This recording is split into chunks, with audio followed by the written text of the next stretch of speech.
in May, George Floyd gets murdered on national television, and it's appalling to many of these students and young people in San Luis Obispo. And my client, Tianna Arata, is a young, beautiful, bright, charismatic Black woman. She's been active in social justice. She's a college student. She is a model, and she is kind of a default leader just because she's outspoken and just kind of has this magnetic personality.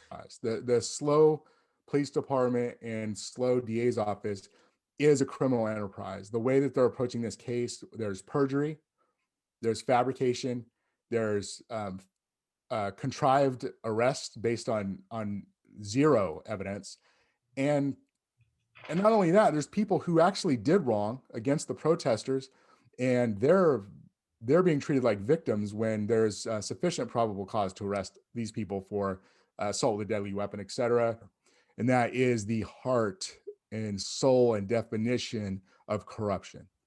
What's interesting about the charges is clearly they went after my client, they went after Vince's client, they went after the third one simply so that they could continue to find ways to justify an attack Ms. Arata.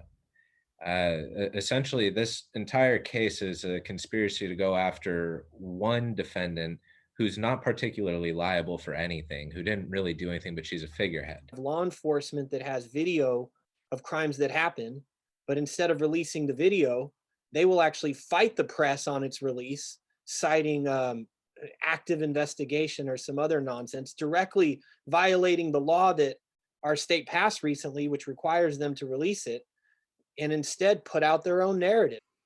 Dan Dow started to do all of this crazy right-wing activity, and he tried to use Tianna Arata to do it so that he could endear himself to Donald Trump. Dan Dow essentially is an attention whore. He's trying to attract national attention on his flagrant violation of the law. And who does that sound like? Donald Trump. Dan Dow saw this working for Donald Trump, and Dan Dow tried to mimic it. And Tianna Arata essentially came right in the crosshairs.